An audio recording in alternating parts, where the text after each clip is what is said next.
이 시간 우리가 함께 은혜 받을 하나님의 말씀을 같이 봉독하도록 하겠습니다. 요한계시록 1장 9절에서 20절까지의 말씀입니다. 오늘 우리에게 주신 하나님의 말씀 요한계시록 1장 9절에서부터 20절까지의 말씀입니다.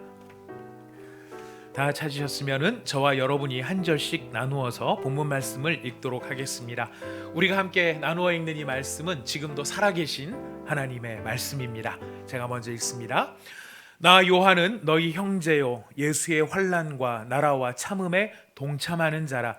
하나님의 말씀과 예수를 증언하였으므로 말미암아 반모라 하는 섬에 있었더니 주의 날에 내가 성령에 감동되어 내 뒤에서 나는 나팔 소리 같은 큰 음성을 들으니 이르되 내가 보는 것을 두루마리에 써서 에베소, 서마나, 버가모, 두아디라, 사데, 빌라델비아, 라오디게아 등 7교회에 보내라 하시기로 몸을 돌이켜 나에게 말한 음성을 알아보려고 돌이킬 때에 7 금촛대를 보았는데 촛대 사이에 인자 같은 이가 발에 끌리는 옷을 입고 가슴에 금띠를 띠고 그의 머리와 털의 희기가 흰 양털 같고 눈 같으며 그의 눈은 불꽃 같고 그의 발은 풀무불에 단련한 빛난 주석 같고 그의 음성은 많은 물소리와 같으며 그의 오른손에 7 별이 있고 그의 입에서 좌우에 날선 검이 나오고 그 얼굴은 해가 힘있게 비치는 것 같더라. 내가 볼 때에 그의 발 앞에 엎드려져 죽은 자같이 되매 그가 오른손을 내게 얹고 이르시되 두려워하지 말라. 나는 처음이요 마지막이니 곧 살아있는 자라. 내가 전에 죽었었노라.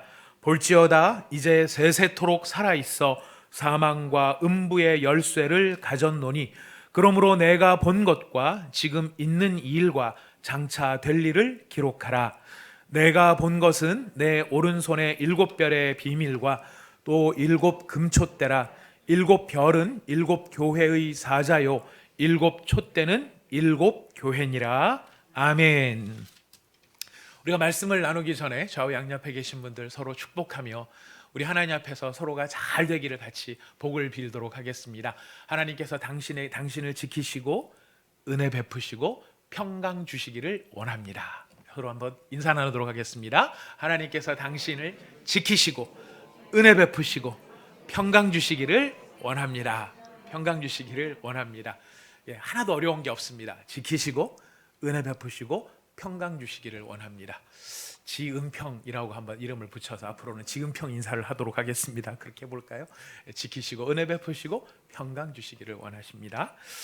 우리는 지난주에 요한계시록 1장 1절부터 8절까지의 말씀을 살펴보았습니다. 하나님께서 요한계시록을 우리에게 주신 이유는 우리에게 복을 주시기를 기뻐하시기 때문에 우리에게 복 주시기를 원하셔서 요한계시록을 주셨다 우리가 말씀을 들었습니다. 또한 요한계시록을 기록하신 두 번째 이유는 역사의 참된 주인공이 예수 그리스도라는 사실을 우리로 깨닫게 하시기 위해서 요한계시록을 주셨다. 이것도 생각해 보았습니다. 그리고 세 번째는 예수님께서 바로 그런 역사의 주인공이 된다는 사실을 우리가 확신하고 믿을 때에 우리에게 참된 평안이 임한다. 바로 이런 평안을 주시기 위해 요한계시록을 기록하셨다라고 하는 것을 우리가 들었습니다. 이제 오늘은 바로 그런 목적 하에 9절부터 20절까지의 말씀을 가지고 함께 은혜를 받기를 원합니다. 9절에서 요한은 자기를 이렇게 소개합니다. 나 요한은 너희 형제요 예수의 환난과 나라와 참음에 동참하는 자다라고 소개를 합니다. 나는 너희 형제다.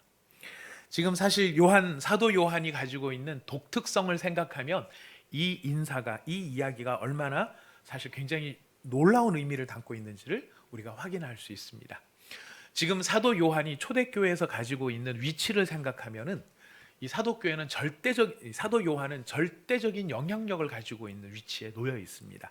왜냐하면 예수님의 12제자 가운데 이제 유일하게 남아있는 제자가 사도 요한입니다. 그리고 그의 나이도 이제 90세가 넘은 나이기 때문에 사실 언제 죽을지 모르는 굉장히 나이가 꽉 차 있는 그런 분이신데요. 그러다 보니 모든 초대교회 성도들 가운데서 가장 영향력 있는 인물, 그러면 누가 되겠습니까? 바로 이 사도 요한이 되는 것이죠. 사람들이 보지 못한 걸 보았고 듣지 못한 걸 들었고 예수님을 직접 체험한 사람이기 때문에 누구도 그의 권위 앞에는 함부로 말할 수 없는 권위를 가지고 있는 거죠. 누가 엄한 소리를 하면 사도 요한은 뭐라고 할 수 있었을까요? 너 봤어? 이렇게 얘기할 수 있겠죠. 그리고 너 먹어봤어? 예수님께서 오병이어의 기적을 일으키실 때 그 떡 먹어봤어? 나는 먹어봤어.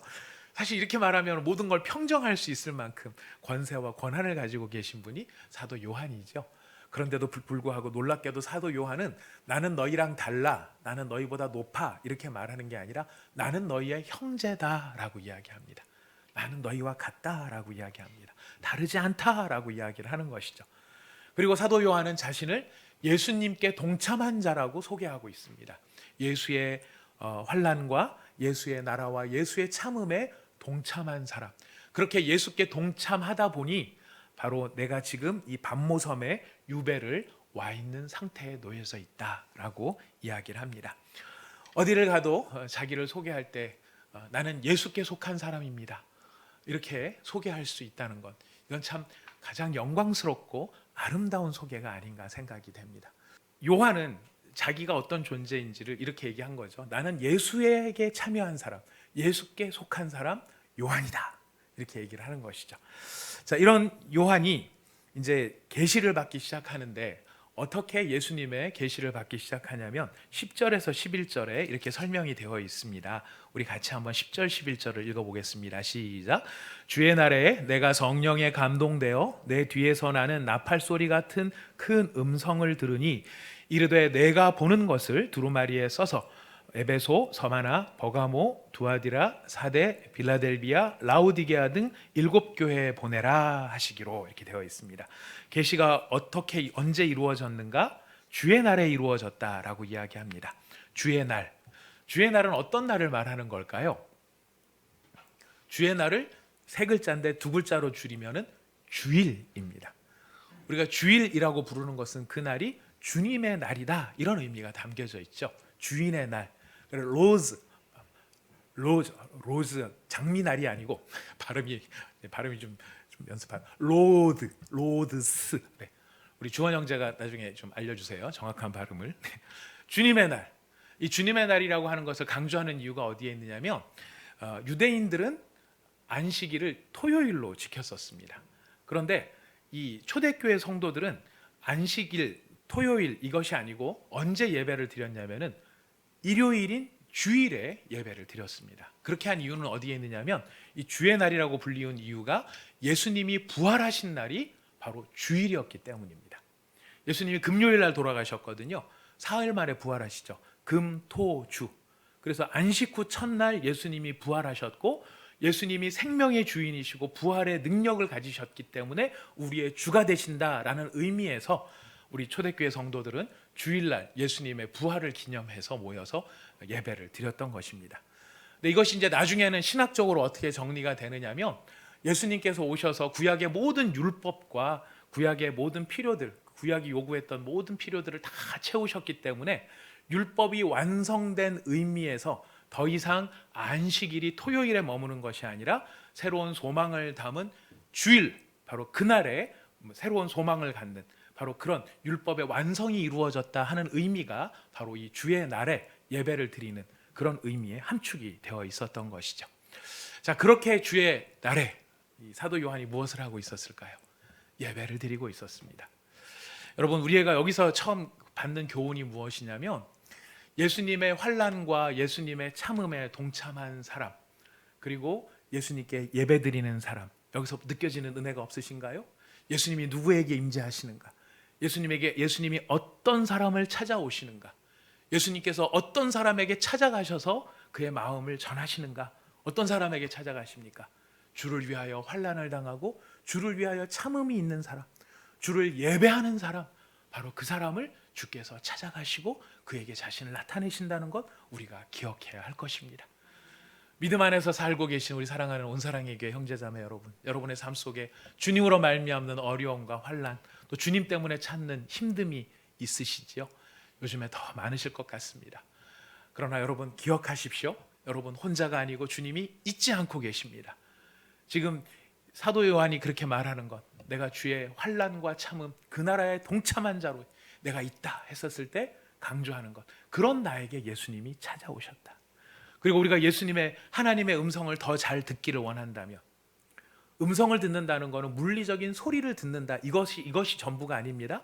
중요한 건 깨달아지는 거예요. 깨달아지는, 마음속에서 깨달아지는. 언제 우리의 마음속에 깨달음이 생기는가? 바로 주를 예배하고 예수님을 의지하고 예수님을 경배할 때 우리의 마음에 깨달음이 생긴다. 우리를 이것을 알려주고 계십니다. 여러분, 힘을 내시기 바랍니다. 주님이 우리를 찾아오십니다. 사도 요한은 바로 그런 은혜를 받으면서 지금 예수님의 음성을 듣는데요, 예수님께서 뭐라고 말씀하시는가? 요한의 뒤에서 네가 보는 것을 두루마리에 써서 7교회에 보내라 이야기합니다. 자, 써서 보내야 되는데 뭐를 보내야 됩니까? 네가 보는 것. 여기서 네가 보는 것을 강조하는 이유가 어디에 있을까요? 네가 보고 싶은 것을 써서 보내라, 네가 상상한 것을 써서 보내라, 이렇게 말씀하시지 않고 정확하게 네가 본 것을 보내라라고 이야기하고 계십니다. 이것도 우리에게 많은 사실 도전이 됩니다. 왜 그러냐면 우리가 사실 누군가에게 예수님에 대해서 이야기하거나 믿음에 대해서 이야기하거나 예수님이 함께 하시는 내 삶에 대해서 이야기할 때 사실 어떤 유혹들을 받게 되느냐면, 그 사람을 감동시키고 그 사람을 설득시키고 그 사람 마음에 공감을 일으키고, 그래서 내 말이 저 사람을 좀 이렇게 움직일 수 있는, 그러고 싶은 마음이 우리 가운데 있어요. 그러다 보니까 우리가 가끔 어떻게 하느냐면 내가 본 것, 내가 경험한 것만 이야기하면 되는데 거기에 살짝 덧붙여요. 어떻게 해요? 좀 더 감동적으로, 좀 더 있어 보이게.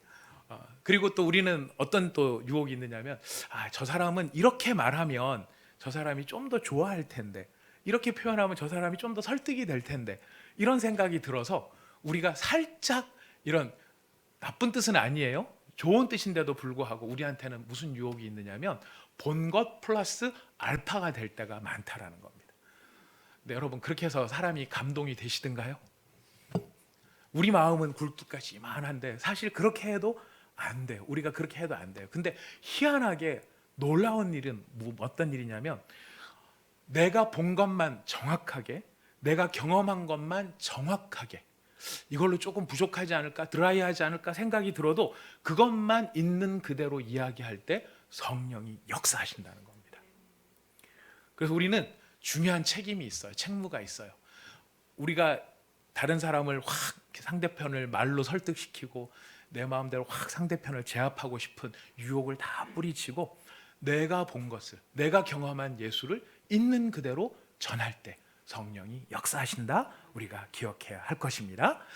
바로 이런 이 사도 요한의 이 일 속에서 이 사도 요한이 음성을 들은 거죠. 나팔 소리 같은 큰 음성이 나서 이렇게 얘기를 하니까 사도 요한도 그 음성이 처음에 누구 음성인지를 몰랐어요. 그래서 누가 이런 이야기를 하지 싶어서 성경에 보니까 뒤를 돌아보았다, 몸을 돌려보았다라고 되어 있습니다. 자, 몸을 돌려서 사도 요한이 제일 먼저 본 장면은 7 금촛대였습니다. 그리고 두 번째 본 장면은 촛대 사이에 계시는 인자 같은 이를 보았습니다. 13절부터 16절에 나오는 모습이죠. 자, 그 인자 같은 이를 딱 보았는데 거기 아주 설명이 자세하게 나옵니다. 발에 끌리는 옷, 가슴에는 금띠를 두르시고 그의 머리와 털의 희기가 흰 양털 같고 눈 같았다. 그의 눈은 불꽃 같았고 그의 발은 풀무불에 단련한 빛난 주석 같았고 그의 음성은 많은 물소리 같고 그의 오른손에는 7별이 있고 그의 입에서 좌우에 날선 검이 나오고 그 얼굴은 해가 힘차게 비치는 것 같더라. 다 여러분 읽으셨습니다. 뭐가 떠오르십니까? 여러분 읽으면서 상상이 되지 않으시나요? 여러분 성경을 읽을 때는 여러분 머리를 쓰셔야 됩니다. 하나님께서 우리에게 머리를 주신 것은 쓰라고 주신 겁니다. 사용을 하셔야 됩니다. 근데 여러분 우리가 이걸 상상을 쭉 해보면은 사실 어떤 이미지가 생각이 나냐면은 마징가 제트 내지는 로버트 태권브이 같은 이미지가 떠올라요. 발은 막 주석 같고 입에서는 날선 검이 나가고 막 이런 걸 생각을 하면 꼭 그런 이미지가 떠올라요. 여러분 이 요한계시록이 요한계시록을 이해하기 위해서 요한계시록 어려운 게 아니고요. 요한계시록을 잘 이해하려면 창세기부터 시작해서 구약 성경 전체에 대한 어떤 이해와 조망이 있으면 이 이야기를 왜 하시는구나라고 하는 것을 연결지어 생각할 수가 있습니다.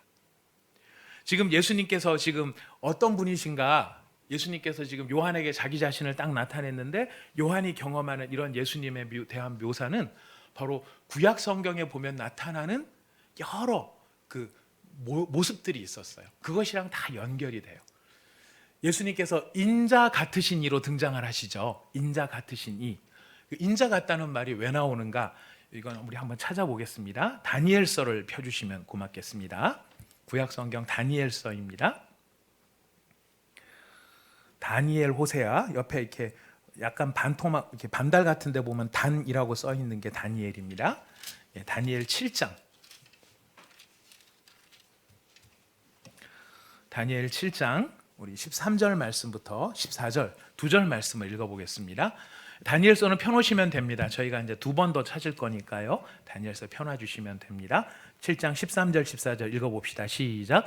내가 또 밤 환상 중에 보니 인자 같은 이가 하늘 구름을 타고 와서 옛적부터 항상 계신 이에게 나아가 그 앞으로 인도되매 그에게 권세와 영광과 나라를 주고 모든 백성과 나라들과 다른 언어를 말하는 모든 자들이 그를 섬기게 하였으니 그의 권세는 소멸되지 아니하는 영원한 권세요 그의 나라는 멸망하지 아니할 것이라.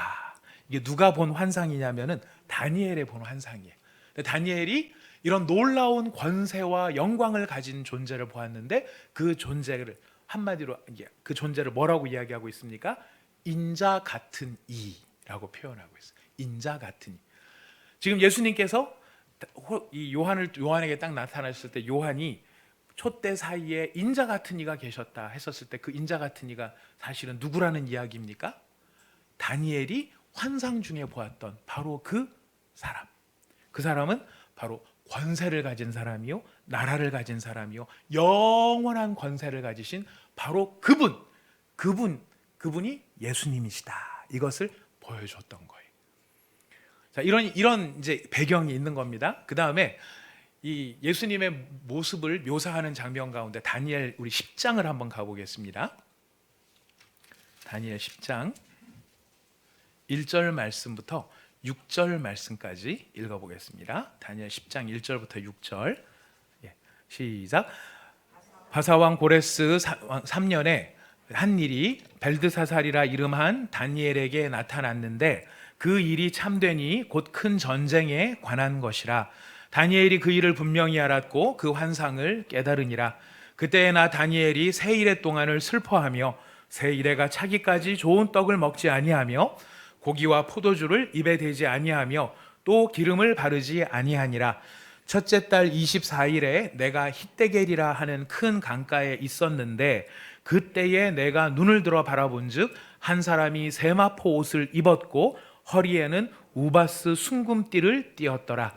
또 그의 몸은 황옥 같고 그의 얼굴은 변갯빛 같고 그의 눈은 횃불 같고 그의 팔과 발은 빛난 놋과 같고 그의 말소리는 무리의 소리와 같더라. 무슨 말입니까? 다니엘이 지금 사도 요한이 보고 있는 그 인자 같은 이의 모습이 다니엘에게 나타나셨던 바로 그 계시를 주셨던 그분의 모습, 바로 그 모습이라고 하는 것을 우리에게 알려줍니다. 근데 이건 다니엘만 그런 게 아니고 제가 막 성경을 많이 찾아놨는데요. 이거 다 찾아서 설교를 하고 나면 다음 주부터 여러분이 예배 안 나오실 것 같아서 끊고 결론만 얘기를 하자면 예수님의 이 모든 모습의 묘사는 구약 성경에서 계시를 주시는 계시의 원천이신 그러니까 하나님의 뜻을 알려주시는 바로 그분이시고 계시의 집약 모든 계시 구약 성경이 가르치는 지향하고 있는 바로 그분이 예수님이라는 사실을 알려주시고 구약 성경의 계시의 절정이 바로 예수님이라는 사실을 알려주는 것 이것이 이 표현에 담겨 있다라는 것입니다. 그리고 예수님께서 그 발에 끌리는 옷과 가슴에 금띠를 둘렀다 막 이런 표현도 나타나는데요. 이거는 무슨 누구의 어떤 것의 상징이냐면은 이건 대제사장의 복장이에요. 그러니까 예수님께서 이스라엘 백성들을 위한 대제사장이시고 다니엘에게 수많은 선지자에게 자기 자신을 나타내셨고 계시를 베푸셨던 바로 그분이 지금 누구에게 나타나신 거예요? 누구에게 나타나신 거예요? 사도 요한에게 나타나신 것입니다. 그리고 예수님의 입에서 좌우에 날선 검이 나왔다 그랬죠. 예수님의 입에서 막 칼이 날아가는 것입니까? 그런 거 아니죠. 예수님의 입에서 나오는 좌우의 날선 검은 무엇의 상징이냐면 이사야서에 보면 그의 입에 막대기로 세상을 치며 그의 입술의 기운으로 악인을 죽일 것이다. 이런 예언이 있고요. 우리가 잘 아는 것처럼 히브리서 4장에 보면 하나님의 말씀은 살아있고 활력이 있어서 좌우에 날선 어떤 검보다도 예리하여 혼과 영과 관절과 골수를 찔러 쪼개기까지 한다. 그 검이 무슨 일을 합니까? 마음의 생각과 뜻을 다 드러내신 모든 것이 예수님 앞에 감출 수 없다라는 것을 히브리서가 이야기하고 있는 것이죠. 지금 요한이 본 그 환상은 로버트 태권브이 같은 예수님을 그리는 것이 아니라 구약이 예언하였고 구약의 모든 예언을 가능하게 했던 바로 그분이 예수님이시라는 사실을 보여주고 그의 위엄과 영광과 권세와 권능이 어떤가 하는 것을 우리에게 알려주는 것입니다. 예수님의 권능과 권세가 얼마나 강력한 것이었는지 그가 가장 사랑하는 제자인 요한조차도 예수님의 그 영광과 권위 앞에 거꾸러지고 죽을 것 같은 상황이 되더라는 것이. 예수님의 위엄과 권세, 예수님의 가지신 그 예수님의 권능, 이것은 그 앞에 감히 누구도 설 수 없을 만큼 그 앞에 그냥 엎드려져 죽을 것 같이 되는 그런 상황, 그 정도의 위험이 생긴다라는 것이죠. 여러분, 이게 사도 요한만 경험하는 게 아니라 역시 누구도 경험하느냐면 다니엘도 경험을 해요. 여러분, 다니엘서 그대로 펴고 계시죠? 우리 10장 7절을 가보겠습니다. 다니엘서 10장 7절에서 11절 말씀 같이 읽어보겠습니다. 다니엘서 7장 10절에서 11절 시작. 이 환상을 나 다니엘이 홀로 보았고 나와 함께한 사람들은 이 환상은 보지 못하였어도 그들이 크게 떨며 도망하여 숨었느니라. 그러므로 나만 홀로 있어서 이 큰 환상을 볼 때에 내 몸에 힘이 빠져버렸고 나의 아름다운 빛이 변하여 썩은 듯하였고 나의 힘이 다 없어졌으나 내가 그의 음성을 들었는데 그의 음성을 들을 때에 내가 얼굴을 땅에 대고 깊이 잠들었느니라. 한 손이 있어 나를 어루만지기로 내가 떨었더니 그가 내 무릎과 손바닥이 땅에 닿게 일으키고 내게 이르되 큰 은총을 받은 사람 다니엘아, 내가 내게 이르는 말을 깨닫고 일어서라. 내가 내게 보내심을 받았느니라 하더라. 그가 내게 이 말을 한 후에 내가 떨며 일어서니. 다니엘도 자신에게 하나님의 말씀이 임했을 때 어떤 반응을 보입니까? 그 앞에 죽은 것처럼 되더라라는 것이. 저는 이 말씀을 들으면서 사실 굉장히 큰 바람과 소망과 기대와 기도 제목이 생겼습니다. 하나님, 저와 우리 온사랑의 교회 모든 성도들이 사도 요한이 체험한 것처럼 살아계신 예수님의 위엄과 권세와 권능과 영광을 체험하는 자가 되게 하여 주십시오. 체험하는 자가 되게 하여 주십시오. 체험 못했다, 구원 못 받았다, 이런 거랑 틀립니다. 지금 이 경험은 구원의 경험이 아닙니다. 사도 요한은 이미 60년 동안이나 사역을 했고 그의 나이가 90세가 된 나이예요. 그런데 사도 요한이 우리가 지난번에 말씀 듣지 않았습니까? 에스겔의 환상 중에 성전에서부터 흘러나오는, 성전 문지방에서부터 흘러나오는 물이 가면 갈수록 더 깊어지고 넓어지고 풍성해졌다. 하나님의 은혜가 이와 같다라고 말씀을 드렸죠. 사도 요한이 엄청난 계시를 받았지만 그것이 전부 다가 아니라 그가 더 깊은 은혜, 더 넓은 은혜, 더 충만한 하나님의 은혜를 체험하고 있는 장면이 이 장면이라는 거예요. 그리고 이게 왜 중요하냐면 이 권위와 권세와 위엄을 진짜로 맛볼 때 비로소 무엇이 일어나느냐면 이 사도 요한이 죽음을 체험한다라는 거예요. 죽으라라는 게 딴 게 아니에요. 여기서 죽는다라는 게 무슨 의미가 있겠습니까? 예수님의 영광을 제대로 본 사람의 자아가 비로소 제대로 죽을 수 있다라는 거예요. 우리가 예수님을 경험하고 은혜를 체험하고 예수님을 오랫동안 사랑하고 나는 날마다 죽노라 말을 하지만은 우리 안에는 너무 시퍼렇게 우리의 자아가 살아 있어요. 내 생각이 너무 많아요. 그래서 하나님의 말씀이 있고 내 생각이 있다 그러면 하나님의 말씀 옳지요. 그러나 이렇게 오죠. 예수님은 믿고 사는 것이 믿음의 승리를 가져옵니다. 아멘. 그러나 예수님도 한번 살아보라 그래. 내 삶을. 그런 소리가 나오나? 이런 이야기가 우리 속에 있을 수 있다라는 거예요. 이게 다 우리가 덜 죽어서 그런 거거든요. 사도 요한이 지금 예수님의 권세와 위엄과 권능 앞에 놓여졌을 때 비로소 죽음을 체험합니다. 이게 왜 중요하냐면 그랬을 때 뭐가 가능한가? 본 것만 전해라 하는 것이 본 것만 전할 수 있는 순종의 모습으로 나타나기 때문에 그래요. 그래서 우리도 이미 다 구원받은 사람이지만 여러분 우리 기도의 제목으로 삼으십시오. 저의 기도 가운데, 제가 말씀 읽는 가운데, 저의 삶 가운데에 예수의 영광과 위엄과 권세와 권능을 제가 조금이라도 체험하고 깨닫는 자가 되게 하여 주십시오. 그래서 온전한 믿음의 기쁨으로 살아갈 수 있도록 주님 저에게 이런 은혜를 주옵소서. 우리의 기도가 되어야 할 것입니다. 사도 요한이 이런 경험을 쫙 합니다. 그랬을 때 다니엘을 보니까 다니엘이 거의 죽은 것처럼 됐을 때 그 한 손이 다니엘을 어루만졌다 되어 있었습니다. 마찬가지로 사도 요한도 죽은 것처럼 되어 있었을 때에 한 가지 체험을 하죠. 우리 이제 요한계시록으로 이제 가 계시면 됩니다. 요한계시록 1장으로 다시 가 계시면 됩니다. 자, 요한계시록 1장 여러분 다 찾아 놓으셨죠? 거기에 보니까 지금 사도 요한이 죽은 것처럼 됐었을 때 17절 말씀이에요. 같이 읽어봅시다. 시작.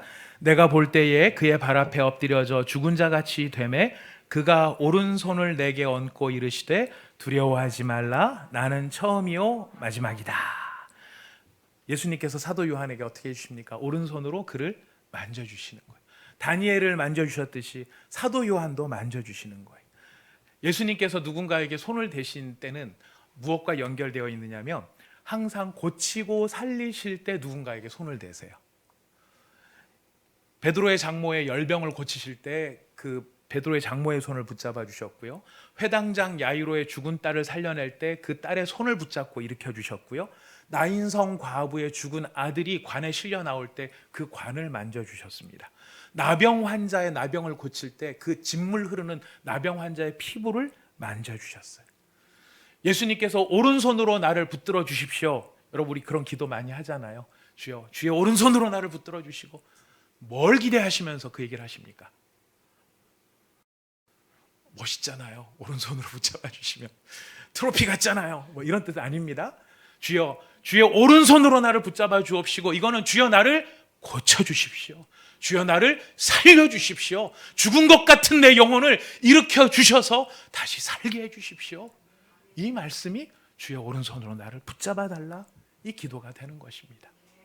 예수님께서 사도 요한에게 오른손을 얹으시고 그를 다시 기운을 북돋아 주시면서 말씀하십니다. 두려워하지 말아라. 두려워하지 말아라. 그리고 예수님께서 어떤 분이신지를 사도 요한에게 다시 설명을 하십니다. 예수님께서 설명하신 말씀이 17절, 18절 두 절이 같이 연결되어 있는데요. 같이 읽어보겠습니다. 시작. 내가 볼 때에 그의 발 앞에 엎드려져 죽은 자같이 되매 그가 오른손을 내게 얹고 이르시되 두려워하지 말라. 나는 처음이요 마지막이니 곧 살아있는 자라. 내가 전에 죽었었노라. 볼지어다 이제 세세토록 살아있어 사망과 음부의 열쇠를 가졌노니. 예수님께서 사도 요한에게 강조하시는 예수님의 모습 중에 가장 중요한 것은 예수님은 지금 살아있는 분이라는 것이. 살아있는 분. 지금 17절 18절에 두 번 반복이 됩니다. 나는 살아있는 자다. 첫 번째 살아있는 자는 나는 처음이요 마지막이다. 그러면서 나는 살아있는 자다 말씀하십니다. 처음이요 마지막이라는 말은 구약 성경에 누구를 가리키는 말이냐면 하나님을 가리키는 말이에요. 하나님을 가리킬 때 처음이요 마지막이다. 그러니까 예수님은 지금 자기가 처음이요 마지막이다 이렇게 말씀하시는 거는 본인이 누구라는 뜻이에요? 하나님이라는 거죠. 신적 본질을 가진 사람이다. 그러므로 나는 살아있는 존재다. 두 번째는 예수님께서 내가 전에 죽었었노라. 무슨 말이냐면 십자가와 부활의 사역을 통해 권세를 가지게 되었는데 그 권세는 사망과 음부의 열쇠를, 사망과 음부의 열쇠는 다른 것이 아닙니다. 예수님은 지금 살아계셔서 통치하시는데 현재 우리가 살아있는 현재라고 하는 시점, 현세와 더불어 우리가 죽고 난 다음에 내세까지도 누가 통치하신다는 거예요? 예수님이 통치하신다는 거예요. 바로 그런 점에서 예수님이 나는 살아있다라고 이야기를 하시는 것입니다. 여러분, 여기서 우리가 기억해야 될 것은요, 우리가 예수님을 믿습니다, 예수님을 믿습니다 그랬을 때, 우리가 예수님을 믿는다 그랬을 때 가장 중요한 내용이 무엇이냐면 예수님이 지금 살아계신다는 사실을 믿습니다. 이 사실이 제일 중요합니다. 여러분, 예수님 지금 살아 계십니까? 아니면 여기 살아 계신다는 게 무슨 뜻일까요? 예수님 살아 계시죠. 당연히 하나님 보좌 우편에 앉아 계시죠. 이런 의미가 아니에요. 예수님이 지금 내가 살아 있고 내가 지금 사망과 음부의 열쇠를 가졌노라라고 하는 것은 예수님이 지금 모든 것을 당신의 주권대로 통치하시고 다스리시고 개입하시고 이루신다라는 말이 여기에 담겨 있는 거예요. 근데 우리는 예수님이 살아계신다라고 하는 것을 믿는다라고 하는 그 말을 마르다처럼 믿을 때가 있어요. 마르다처럼 믿는 건 어떻게 믿는 거냐면요, 마르다의 오빠가 나사로인데 나사로가 죽었어요. 죽은 지 나흘 만에 예수님이 오셨어요. 그랬더니 마르다가 쫓아나가서 예수님한테 예수님이 그때 우리 오빠 아팠을 때 그때 여기 계셨더라면 우리 오빠가 안 죽었을 텐데요. 예수님이 뭐라고 말씀하시냐면 네 오빠가 다시 살아나리라. 마르다가 뭐라고 얘기합니까? 맞습니다, 주님. 마지막 날 때에 우리 오빠가 다시 살아날 줄을 믿습니다. 마르다의 믿음이 대단하지 않나요? 참 대단한 믿음 같아요. 잘 알고 있어요. 문제는 뭐예요? 그게 굉장한 믿음 같은데 예수님이 그때 우리 오빠가 아팠을 때 그때 계셨더라면 우리 오빠가 안 죽었을 텐데, 그 말은 과거의 예수님은 할 수 있었다라는 거예요. 장차 예수님이 오시고 말세의 때 예수님이 오실 겁니다. 예수님이 오시면 우리 오빠가 살아날 줄 믿습니다. 그 얘기는 무슨 뜻이에요? 미래의 예수님은 할 수 있습니다라는 거예요. 마르다는 근데 지금 무슨 얘기를 하는 겁니까? 과거에도 할 수 있었고 미래에도 할 수 있었지만 지금은 안 된다는 거예요. 굉장히 잘 알고 있는 것 같고 굉장히 잘 믿는 것 같지만 지금 마르다는 과거와 미래, 이건 책임 안 져도 되는 일이에요. 현재는 내가 보여야 될 반응인 거예요. 이게 진짜인 거예요. 예수님이 그래서 뭐라고 말씀하십니까? 지금 네 오빠가 살아나리라. 우리가 예수님이 지금 살아계신다라고 하는 것을 믿는 것은 과거의 복음서에 예수님은 이런 기적을 행하셨고 요한계시록에 예수님은 장차 이런 일을 행하실 겁니다. 우리 예수님 짱이에요. 이게 아니에요. 우리가 지금 예수님을 믿는다는 것은 지금 예수님이 살아계셔서 나를 통치하시고 내 삶에 개입하시고 내 삶을 통하여 당신의 일을 이루신다는 바로 예수님의 통치의 현재성을 믿는 것, 이것을 믿음이라고 말하는 것입니다. 우리의 믿음은 윤리가 아닙니다. 착하게 살아라, 거짓말하지 말아라, 살인하지 말아라, 탐내지 말아라, 이거를 이렇게 살아가는 게 믿음이 아니에요. 우리의 믿음의 실제는 하나님을 향해 반응하는 게 우리의 믿음이에요. 살아계신 하나님의 말씀과 그 요구 앞에 우리가 반응하면서 사는 것이 믿음이라는 것이. 그래서 우리가 거짓말하지 않는 이유는 하나님이 살아계셔서 나를 지금 통치하셔서 시퍼렇게 눈 뜨고 다 보고 계시는데 내가 어떻게 이걸 속여? 속일 수 없어요. 하나님 앞에 난 정직하게 살겠어요. 저건 진짜 내가 눈 한번 칠끔 감고 사인만 하면 몇 억이 나한테 툭 떨어지는데, 그러나 그 몇 억이 좋은 게 아니라 살아계신 하나님 앞에서 내가 어떻게 그 하나님을 높이며 살아갈 것인가, 바로 그것이 살아있는 믿음의 실제라는 것입니다. 그 하나님이 지금 살아계시기 때문에 살아계시기 때문에 우리의 이 사도 요한에게 주셨던 바로 그 말씀이 무슨 말이냐면 두려워하지 말라라는 것이. 내가 지금 살아있다. 그리고 내가 너를 오른손으로 붙잡고 있다. 그러니 뭘 하지 말라고요? 두려워하지 말라라는 것이.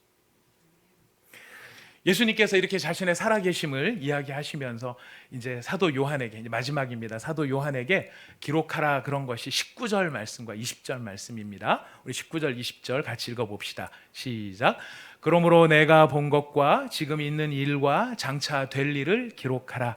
내가 본 것은 내 오른손의 7별의 비밀과 또 7 금촛대라. 7별은 7 교회의 사자요 7 촛대는 7 교회니라.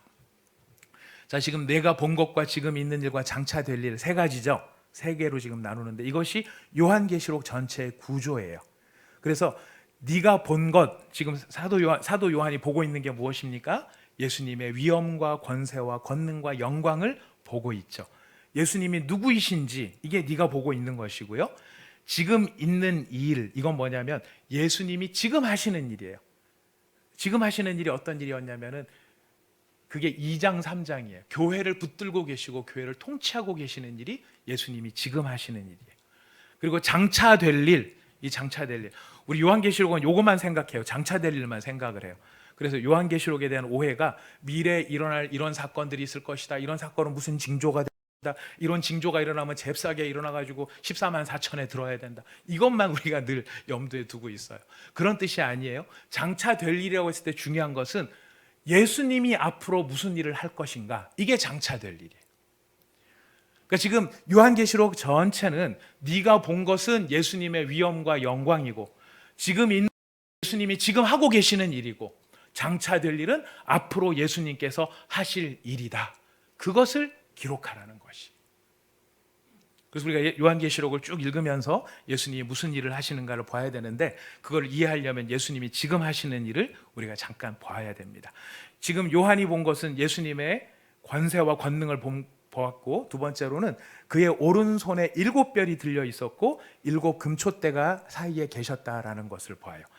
예수님의 손에 7별이 있었다. 이 7별은 뭐를 상징한다고 하죠? 7 교회의 사자. 이 사자가 앙겔로스라는 말인데 앙겔로스에서 엔젤이 나왔습니다. 그래서 천사로 번역하는 사람들이 있어요. 어떤 분들은 천사로 번역해요. 근데 이 앙겔로스라는 말이 반드시 천사만 가리키는 게 아니라 어떤 때는 메신저인 사람을 가리킬 때가 있어요. 저는 여기에서 사람, 즉 7 교회의 담임 목사, 목회자라고 해석을 합니다. 왜 그렇게 해석을 하느냐면 만약에 천사다 이렇게 하면 사도 요한이 계시를 받아 천사에게 알려줘야 되는 거잖아요. 근데 구약의 계시는 한 번도 그렇게 된 적이 없어요. 천사가 와서 계시를 사람에게 전달을 해주는 역할을 하지 사람이 받아서 천사한테 주는 적이 없었거든요. 그렇게 놓고 본다면 여기에서의 앙겔로스는 천사라기보다는 바로 그 교회 목회자로 이해를 하는 것이 맞다고 생각을 합니다. 자, 그렇게 보면은요, 지금 예수님의 손에 7별, 즉 그 7 교회의 목회자들이 있다, 이 말이 되는 건데 이게 왜 중요한 말이냐면 아까 말씀드렸습니다. 사도 요한이 지금 이 계시록을 쓸 때 당시의 상황은 초대교회에는 굉장히 중요한 역사의 전환점이고 위기가 찾아왔어요. 무슨 위기냐면 이제 사도는 아무도 안 남게 된 거예요. 요한이 죽어버리면 사도 시대가 끝나는 거예요. 예수님을 직접 목격한 사람이 한 사람도 없게 되는 겁니다. 이런 상황이면 성도들이 뭐라고 생각할까요? 야, 사도 요한까지 죽어버리면 이제 우리는 어디 가서 예수님에 대한 이야기를 듣냐? 사도 요한까지 이제 끝나고 나면 앞으로 교회는 어떻게 될까? 이제 권위 있는 사람, 영향력 있는 사람 아무도 없으면 이제 앞으로 이 교회는 어떻게 되고 예수님은 근데 왜 이렇게 안 오시는 걸까? 이런 이야기들을 할 수밖에 없었던 상황이에요. 이걸 제가 어떻게 묘사를 하면 좋을까 생각을 하다가 제가 예전에 있었던 교회가 생각이 났어요.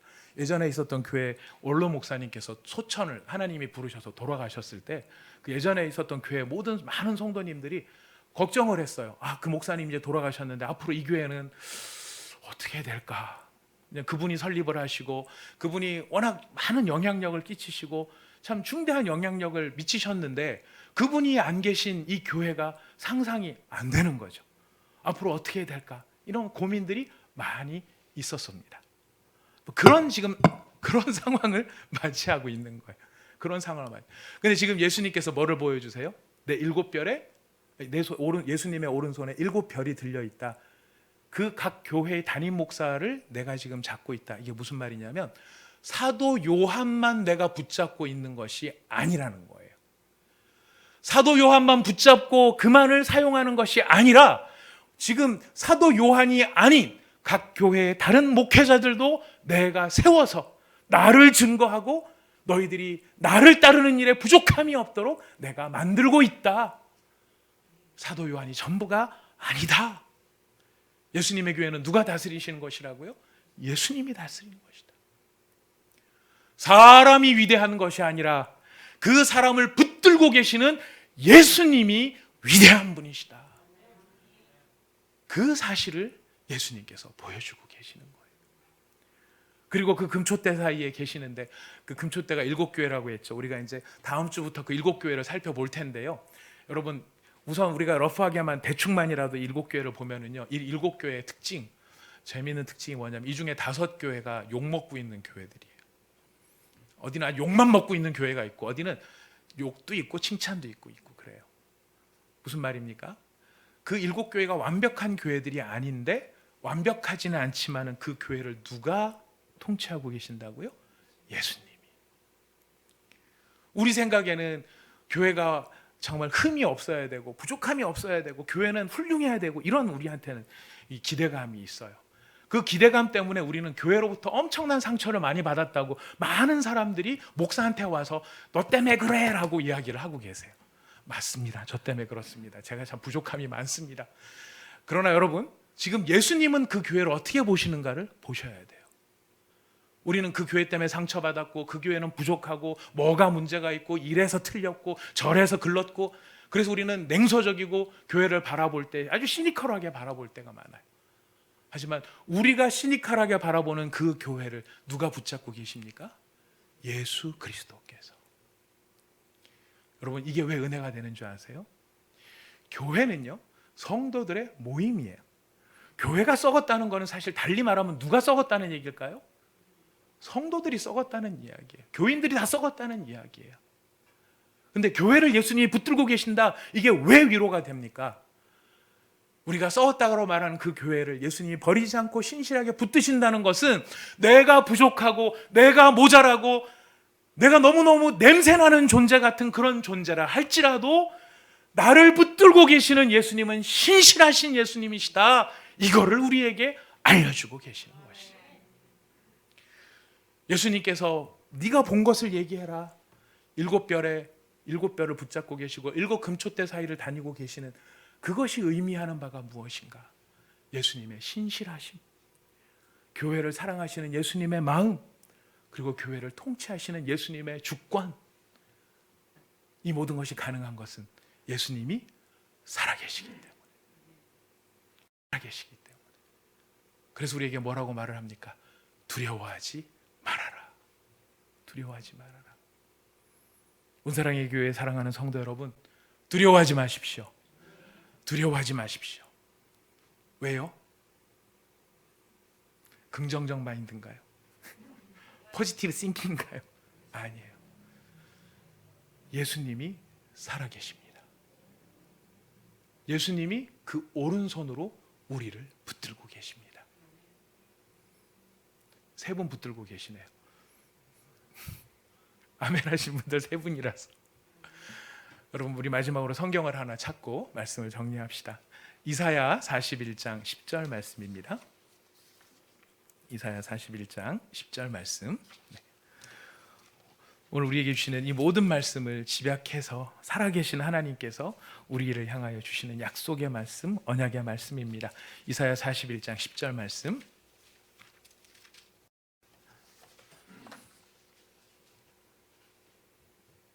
같이 읽겠습니다. 시작. 두려워하지 말라. 내가 너와 함께함이라. 놀라지 말라. 나는 내 하나님이 됨이라. 내가 너를 굳세게 하리라. 참으로 너를 도와주리라. 참으로 나의 의로운 오른손으로 너를 붙들리라. 아멘. 이사야에게 주셨던 약속의 말씀, 언약의 말씀, 바로 그 말씀을 사도 요한에게 적용하셔서 사도 요한을 불러 일으켜 세우십니다. 그 하나님이 오늘날 누구를 붙드실까요? 아멘. 오늘 누구를 붙드실까요? 여러분 자신감 있게 대답하십시오. 우리의 믿음은 현재의 믿음이에요. 기억하시고요. 누구를 붙드실까요? 나를 붙드십니다. 나를 붙드십니다. 여러분 옆에 있는 분들에게 같이 한번 일러주십시오. 이렇게 일러주십시오. 두려워하지 마십시오. 일러주십시오. 두려워하지 마십시오. 두려워하지 마십시오. 두려워하지 마십시오. 그럼 우린 질문해야죠. 왜요? 이렇게 질문해야 되겠죠. 왜요? 네, 답변을 하십시오. 내가 믿는 예수님은 지금 살아계십니다. 인사하겠습니다. 내가 믿는 예수님은 지금 살아계십니다. 내가 믿는 예수님은 지금 살아계십니다. 여러분 이 믿음이 실제가 되고 우리에게 사실인 것을 여러분이 확인하시는 은혜가 있기를 꼭 부탁드리겠습니다. 우리 함께 기도합시다. 이 시간에 우리 하나님 앞에 여러분 마음에 깨달음을 가지고 기도하십시오. 내게 믿음이 없다라고 느껴지시는 분은 주여 내게 믿음을 더하여 주옵소서. 내가 예수님 믿기는 믿는다고 하는데 내 믿음은 머릿속에만 머물러 있는 믿음, 아니면 교리적으로만 믿는 믿음이라면 내 믿음이 지금 살아계시는 예수님을 믿는 믿음이 되게 하여 주시옵소서. 그 예수님께 반응하는 믿음이 되게 하여 주시옵소서. 그리고 예수님이 나를 붙들고 계신다는 사실을 깨닫고 모든 삶의 자리에서 두려워하지 아니하고 주님이 나를 붙드신다는 사실을 확신하며 담대히 살아갈 수 있는 그런 믿음을 나에게 더하여 주시옵소서. 우리 같이 함께 기도하도록 하겠습니다.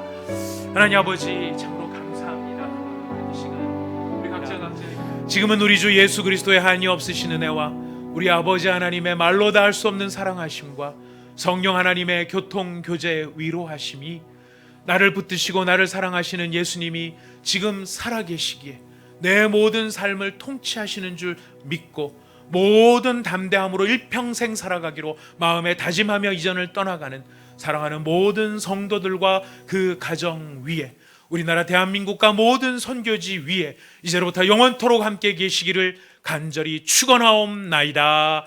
아멘.